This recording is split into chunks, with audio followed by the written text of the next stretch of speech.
হয় নাই যে এমনকি নভেম্বরের শেষেও আমাদের বর্তমান প্রধানমন্ত্রী তারেক রহমান সাহেব যখন তার মা মৃত্যুশয্যায়, তখন ফেসবুকে স্ট্যাটাস দিয়ে আমাদের জানিয়েছিলেন যে তার দেশে ফেরার বিষয়টা তার একক নিয়ন্ত্রণাধীন বা তার সিদ্ধান্তের ওপর নির্ভর করে না। এর সপ্তাহ খানেক যেতে না যেতেই তারেক রহমান বাংলাদেশে ফিরবেন এ ঘোষণা চলে এলো। মানে কার নিয়ন্ত্রণে, কার সিদ্ধান্তে ছিল তারেক রহমানের বাংলাদেশে ফেরা এবং কিভাবেই বা তিনি দেশে ফিরতে পারলেন সেটা আর পরিষ্কার করা হলো না বটে তারেক রহমান কিংবা বিএনপির তরফে, কিন্তু পরিষ্কার বোঝা গেল যে খালেদা জিয়া মৃত্যুশয্যায়, কাজেই মার্কিন যুক্তরাষ্ট্র বা ভারত যে এক রকমের ছক কষেছিল যে বাংলাদেশে এই নির্বাচনটা 2026-এর নির্বাচনটা তারা খালেদা জিয়ার নেতৃত্বাধীন বিএনপিকে দিয়ে সম্পন্ন করিয়ে নেবে এবং এরপর বিএনপি সরকারটা কেমন চলে, কিভাবে তারা বাংলাদেশের রাজনীতিতে কিংবা সংস্কৃতিতে কোনো পরিবর্তন আনে কিনা, 2024-এর জুলাই আগস্টের বিজয়ী পক্ষকে একটা নিয়ন্ত্রণে নিয়ে আসতে পারে কিনা, সেসব দেখে আমেরিকার চিন্তা হচ্ছে যে একটা স্থিতিশীলতা আনতে পারে কিনা, আর ভারতের চিন্তা হচ্ছে ভারত বিরোধিতা কমিয়ে আনতে পারে কিনা। দু তরফেরই চিন্তা হচ্ছে অতি ডানপন্থী চরমপন্থী যে রাজনীতি বাংলাদেশে গেড়ে বসেছে সে রাজনীতিকে নিয়ন্ত্রণ করতে পারে কিনা বিএনপি, সেসব বুঝে শুনে তারপর প্রয়োজনে খালেদা জিয়া পুত্র তারেক রহমানকে বাংলাদেশে আনা যাবে। কিন্তু এরপর যখন বোঝা গেল যে খালেদা জিয়ার পক্ষে আর নির্বাচনে অংশ নেওয়া সম্ভব হবে না, তখন খুবই দ্রুততার সাথে সিদ্ধান্ত নিয়ে মার্কিন যুক্তরাষ্ট্র এবং ভারতকে তারেক রহমানকে বাংলাদেশে ফিরিয়ে আনার বিষয়ে সিদ্ধান্ত নিতে হয়েছিল। এবং তারেক রহমানকে পই পই করে 6 মাস তিনি কি করবেন নির্বাচিত হয়ে এলে সে বিষয়ে একেবারে মানে পাখি পড়ার মতো পড়ানো হয়েছিল লন্ডনে, এবং সেই পড়া তিনি ভালো মতো পরীক্ষায় পাশ করতে পারেন কিনা সেটা দেখবার জন্য সবচেয়ে আগ্রহ নিয়ে সেই দেশটি অপেক্ষা করছে, যেই দেশটি তারেক রহমান দেশে ফেরার পরপর তার মায়ের মৃত্যুর পর সবচেয়ে বেশি আবেগ সহমর্মিতা নিয়ে পাশে এসে দাঁড়িয়েছিল, যে দেশটির প্রধানমন্ত্রী তারেক রহমান নির্বাচনে জয়লাভ করতে যাচ্ছেন শুনে সবার আগে চিঠি দিলেন, ফোন করলেন, চিঠি দিয়ে স্ত্রী কন্যা সহ ভারতে বেড়াতে যেতে বললেন। সেই ভারত এরপর যে মুখ ফিরিয়ে নেওয়া শুরু করলো তার সবচেয়ে বড় কারণ, ঠিক যেমনটা আশঙ্কা করেছিল ভারত, তারেক রহমান কথা রাখছেন না। তারেক রহমান এক রকমের নিজের মতো চলছেন, কিংবা কার কথায় চলছেন সেটা এখনো ভারত নিশ্চিত হয়ে উঠতে পারছে না। কিন্তু বাংলাদেশ জুড়ে যেমন পাকিস্তানি গোয়েন্দা বাহিনীর তৎপরতা কমে নাই, বাংলাদেশে বসে তিনি একদিকে যেমন মার্কিন যুক্তরাষ্ট্রের সঙ্গে তো বিরাট বাণিজ্য চুক্তি, এখন প্রতিরক্ষা চুক্তি করবেন বটেই, অন্যদিকে ভারতের সবচেয়ে বড় চিন্তা, কারণ মার্কিন যুক্তরাষ্ট্র তো এই আঞ্চলিক নিরাপত্তার ক্ষেত্রে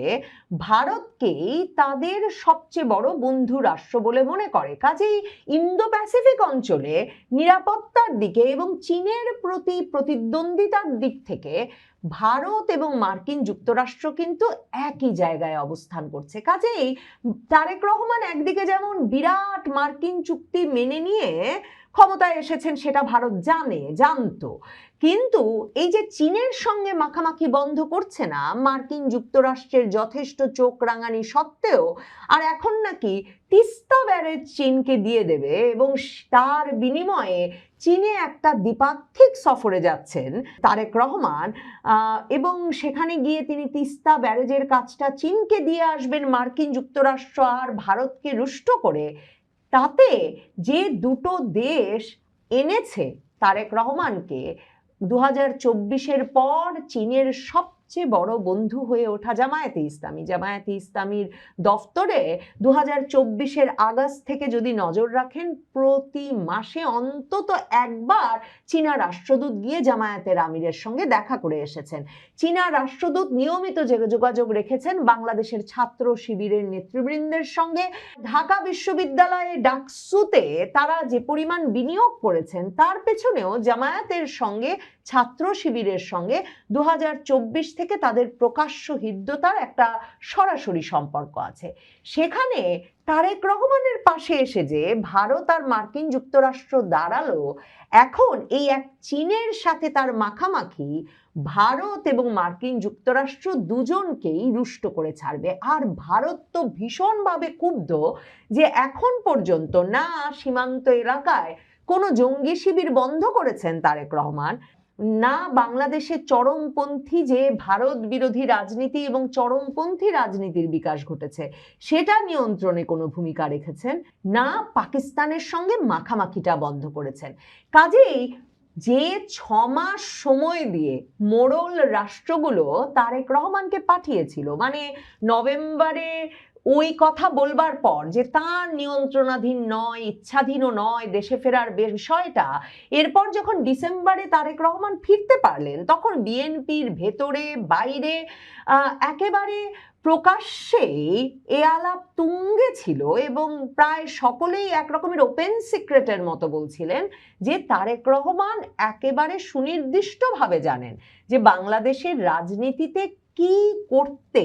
এবং কি করে দেখাতে তাকে আসতে হয়েছে। আর এর মধ্যে সবচেয়ে বড় ব্যাপারটা ছিল এই যে বিএনপি পড়ে গেলে এই জামায়াতে ইসলামী জাতীয় নাগরিক পার্টি, মানে জামাতেরই বি টিম, এরা এসে ক্ষমতায় বসবেন, এই বিষয়টা দূরীভূত করতে মার্কিন যুক্তরাষ্ট্র এবং ভারত দুতরফেরই এটা সবচেয়ে বড় চাওয়া ছিল যে বাংলাদেশের রাজনীতিতে আওয়ামী লীগের যে নিষেধাজ্ঞা আছে সেটা তুলে নিতে হবে, আওয়ামী লীগকে স্বাভাবিক রাজনীতি করতে দিতে হবে, একটা স্বাভাবিক রাজনৈতিক পরিবেশ সৃষ্টি করতে হবে, মববাজির বিশৃঙ্খলার রাজনীতির অবসান ঘটাতে হবে এবং সেটা 6 মাসের মধ্যেই করতে হবে। অথচ তারেক রহমান যে ব্যবস্থা করে রেখেছেন সেটাকে আসলে একরকম তার নিজের কবর নিজে খোঁড়ার ব্যবস্থাই তিনি করে রেখেছেন বলতে হবে। মানে এখন পরিস্থিতিটা এমন যে এই যে নাহিদ ইসলামরা কথায় কথায় বলেন যে আমাদেরও ফেলতে হবে না সরকার, সরকার খুবই দ্রুত বড় ধরনের বিপদে পড়তে যাচ্ছে, কিংবা মানে ওই যে হুমকি দেন যে আওয়ামী লীগ সরাতে 17 বছর লেগেছে, বিএনপি সরাতে 17 দিনও লাগবে না। এই যে জামায়াতে ইসলামীর নেতৃবৃন্দ সরাসরি বিএনপিকে চাঁদাবাজ, দুর্নীতিবাজ এসব বলে অভিহিত করছেন এবং নানা রকম রাজনৈতিক কর্মসূচি চালিয়ে যাচ্ছেন, ধর্ষণের বিচার হিসেবে শরিয়া আইনের প্রয়োগ চাইছেন, এই সব কিছু এরই আলামত যে তারা প্রত্যেকে জানেন যে, মানে তারেক রহমানের রাজনৈতিক মিত্ররাই জানেন যে তারেক রহমান দাঁড়িয়ে আছেন একটা টলমল করতে থাকা মঞ্চের ওপর এবং তাকে যে কোনো সময় যে কোনো পক্ষ ধাক্কা দিলে আসলে বাংলাদেশের রাজনীতিতে তাদের জন্য একটা মহা সুযোগ তৈরি হবে এবং তারা ক্ষমতার কেন্দ্রে অধিষ্ঠিত হতে পারবে। মানে যে তারেক রহমান আওয়ামী লীগকে ঠেকাতে এমন সব ধূর্ত চাল চেলে আসন ভাগাভাগি করে দিয়ে একটা ভাগাভাগির নির্বাচন করে জামায়াতে ইসলামীকে প্রধান বিরোধী দল বানালেন, এই জাতীয় নাগরিক পার্টির হাসনাত, নাহিদ, আক্তার হোসেনদেরকে সংসদ সদস্য বানিয়ে ছাড়লেন, এরা যে কোনো কৃতজ্ঞতা দেখাচ্ছে না, বরং এই যে নাসিরউদ্দিন পাটোয়ারি এমনকি প্রধানমন্ত্রীর মেয়েকে গালাগালি করছে এবং সেসব ভিডিও ভাইরাল হচ্ছে, তার প্রধান কারণ এরা জানেন তারেক রহমান টলমল করছেন এবং তারেক রহমানকে সরিয়ে দিলে ক্ষমতার মাসনাদ তাদের হাতে চলে আসবে। তারেক রহমান তাই যতই এদেরকে বুঝ দিয়ে শান্ত রাখতে চাইছেন, তারা সে বুঝ পাচ্ছেন না, কারণ তাদের কথা হচ্ছে আওয়ামী লীগকে সরালেন তারা, আর বিদেশি মোড়লদের এক রকমের সরাসরি অংশগ্রহণে আর বাংলাদেশ সেনাবাহিনীর তৎপরতায় কিনা তারেক রহমান এসে ক্ষমতার কেন্দ্রে বসলেন। ওইদিকে সেনাবাহিনীর ভেতরেও কিন্তু এই জামায়াতে ইসলামী জাতীয় নাগরিক পার্টির প্রতি সহানুভূতিশীল অংশটা অত্যন্ত সক্রিয় এবং শক্তিশালী। সেটা 2024-এর 5ই আগস্টের আগে জুলাই আগস্টের আন্দোলনের সময় যেমন বোঝা গেছে, এবং তাদের ভেতরে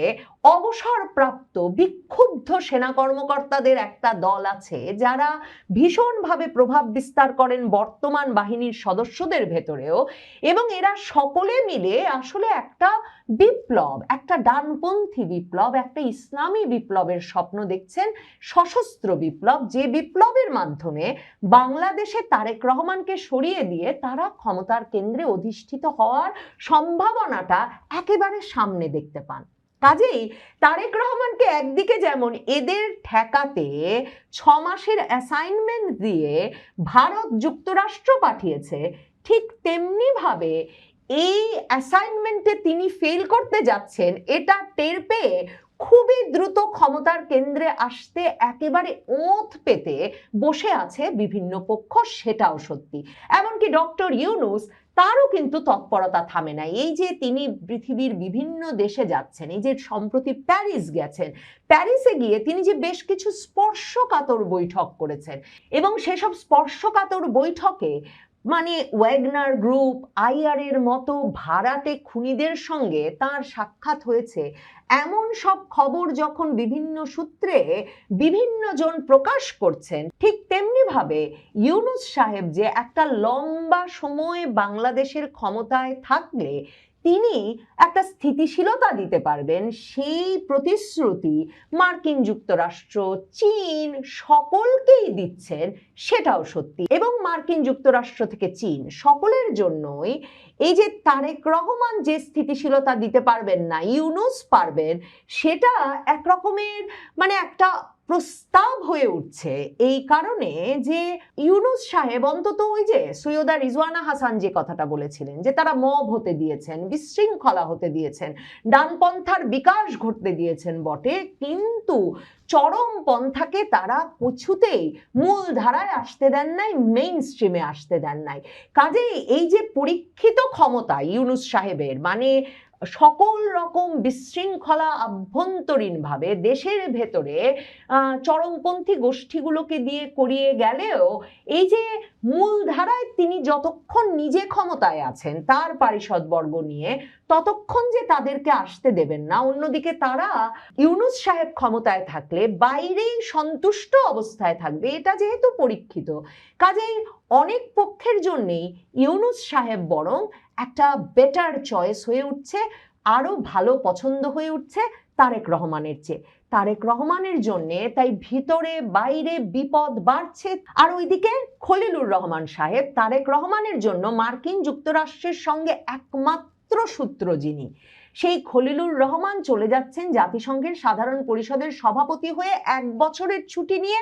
একরকমের তিনি আসলে তারেক রহমান সরকারের এই টলমল অবস্থা বুঝেই দ্রুত এই পদ ছেড়ে একটা নিরাপদ জায়গায় যেতে চাইছেন। যদি তারেক রহমান টেকেন 1 বছরের বেশি, তিনি ছুটি সেরে আবার আসবেন, না হলে কে বলতে পারে পরবর্তী যে সরকার গঠিত হবে সে সরকারে হয়তো কোনো গুরুত্বপূর্ণ পদ নিয়ে ফিরবেন খলিলুর রহমান। আর আরব বসন্তের কথা মনে করে দেখেন, যত জায়গায় মার্কিন যুক্তরাষ্ট্রের তৎপরতায় সেই আরব স্প্রিং বা আরব বসন্ত ঘটেছিল, সরকার পরিবর্তন, রেজিম চেঞ্জ ঘটেছিল, কোথাও মার্কিন যুক্তরাষ্ট্র প্রথম নির্বাচনের পরের সরকারকে দীর্ঘ সময় ক্ষমতায় থাকতে দেয় নাই। তারেক রহমানকে যে 6 মাস বেঁধে দেওয়া হয়েছিল, সে 6 মাস শেষ হচ্ছে আগস্ট মাসে। ভুলে গেলে চলে না, শেখ হাসিনা এই আগস্টেই দেশে ফিরবেন বলে তার নেতাদেরকে দলীয় সভায় জানিয়ে দিয়েছেন এবং সংবাদ